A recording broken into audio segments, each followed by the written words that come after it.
Well, you can definitely run an open source AI model like Gemma, Mistral, Qwen, or DeepSeek locally on your computer without needing a GPU. You can run one of these models only by using your CPU. In fact, the process of running a local AI model using a CPU is not much different when someone wants to use their own GPU.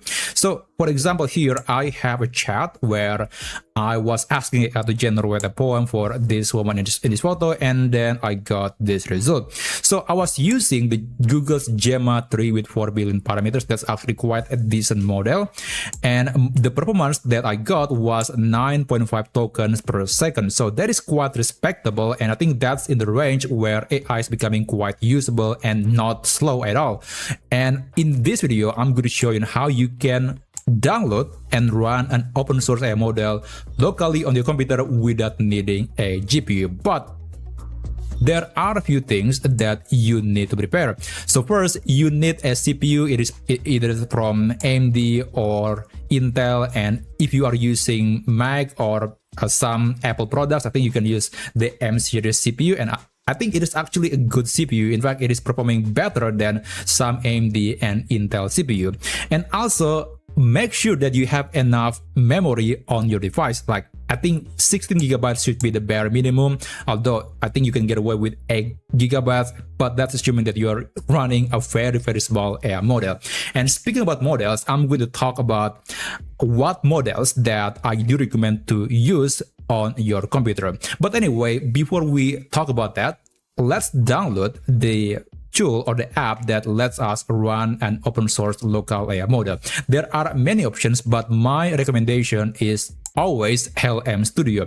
This is very popular and you can run plenty of open source AI models. In fact, I would say when there is a new model release, usually you can find those models directly in LM Studio. Now, this is not the only option. You can also use something like Jan.ai or perhaps even Ollama, although Ollama is mostly used by developers and I think the setup is kind of complicated. So I do recommend to use either Jan.ai or LM Studio.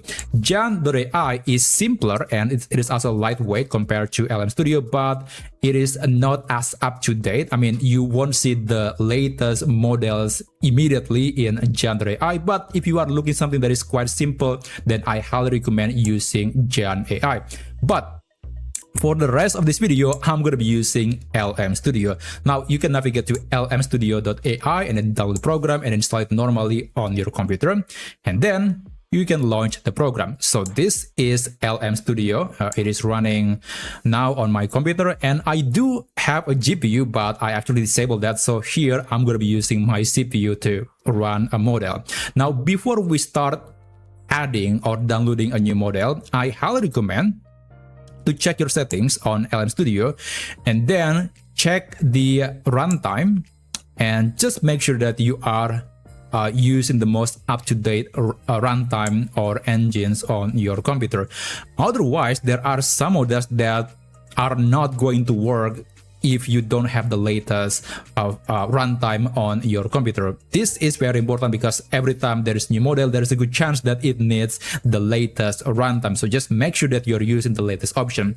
But anyway, here I'm going to close this and I think we're ready to choose a model that we are going to use in LM Studio. So to download the model, you can click this and then you can search the model that you want to use. And you can also just type the name of the model. Let's say I want to download, perhaps we got a new model like Gemma 4, which was released, I think, a day ago. So it's still very fresh. And you can see that these three are the models that were basically recommended by the people behind LM Studio. But of course, you can always download models that were optimized or compressed by the community. And speaking about compression, it is also important to use a model that has a decent compression, meaning that it is not going to be very big and also can run well on low-end hardware. Like, let me give you a quick example. So there is Gemma 4 with effective 4 billion parameters. This is actually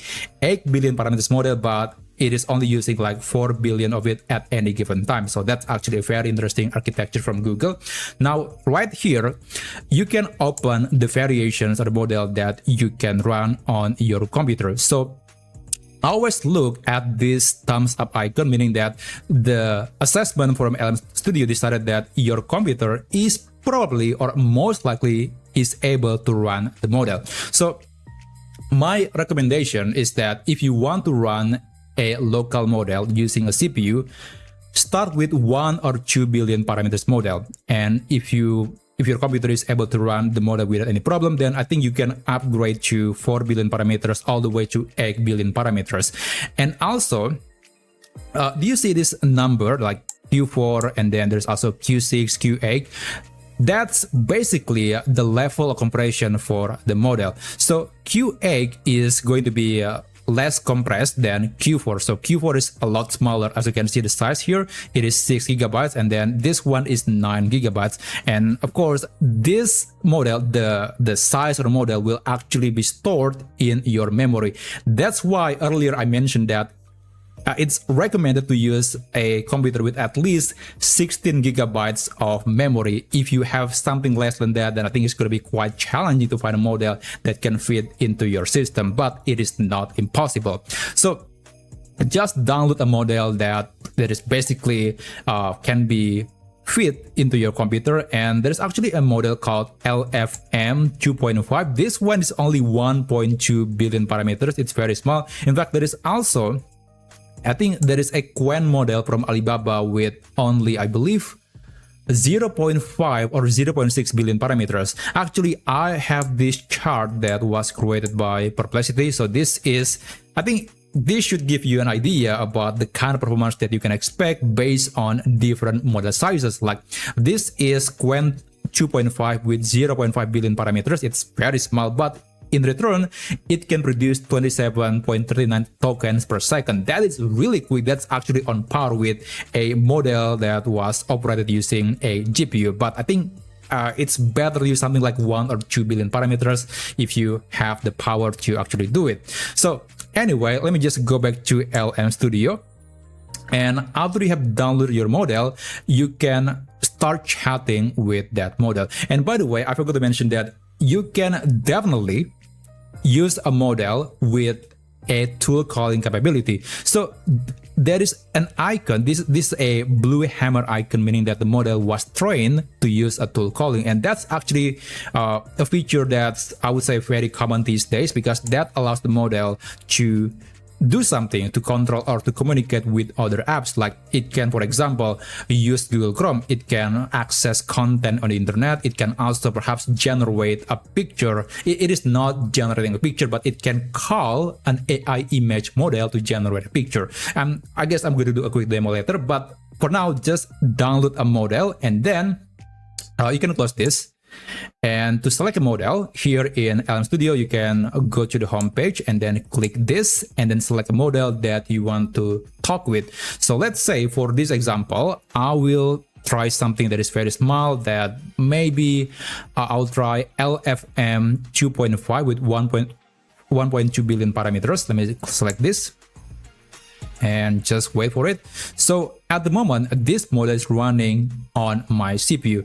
So let me just open the task manager. So you'll see that it is actually consuming my memory. So this is currently, the model is ready, but it is not running. Now, just look at this number. It is now, my memory is now 39% available. Actually 39% used. If I eject this model or remove the model from my memory, you'll see that the number will drop. Let me just open it again. Oh, sorry about that. There you go. So it is now down a little bit because now the model is no longer in my memory. So I just want to show you that right now my computer is indeed just using the CPU to run an AI model. But anyway, let me just load the model again. LFM 2.5. Okay, and I guess I'm going to start asking something like, hi, what can you do? Send a message. And yep, this is the answer from AI. Okay. So the performance is quite decent because the model is only 1.2 billion in parameters. Wow, it's 26.8 token per second. That's very, very respectable. Now, I'm going to utilize something that is basically going to use its tool calling capability. So I actually have Comfy UI running right now, and I want to use that tool, the platform, to generate a picture. Let me just show you Comfy UI. Okay, so this is a Comfy UI workflow. It is using my GPU at the moment, but I can talk with AI, and the AI is being operated in my CPU. Let me just go back to LM Studio, and I'm going to ask AI to generate a picture of an orange cat wearing a rounded sunglasses on a crystal clear pool. Okay, that's going to be the prompt. Send a message and just wait for it. So just look at the CPU. Okay, it is increasing a bit because now the model is thinking, it is trying to answer to my question. Oh, sorry about that. Let me just click proceed. And yep, we can monitor the whole process. And yeah, there is a spike in CPU because the model is now being operated. And also my GPU is now running. As you can see, it's going up because there is an AI image model that wants to generate an image. Now, can you run an AI image model using only a CPU? You can, but do not expect to use the best AI image model. I think you can use some smaller stable diffusion model, which probably something that I will talk later on my future videos. But anyway, let me just go to Comfy UI to see the result. And there you go. So this is the picture, a cat wearing a rounded sunglasses on a pool. That's exactly what I want to see. So even though this model is only 1.2 billion parameters and it is also only, I think, a 1 gigabyte or something, it is able to do a lot of things. I can chat with AI. It can also access tool calling, and that's actually a great feature to have in an open source AI model. So I hope that this video will give you a general overview on how you can run a local AI model without needing a GPU. And if you want to see more AI tips and tricks from my channel, then go ahead, check this video up here, and I'll see you in that video.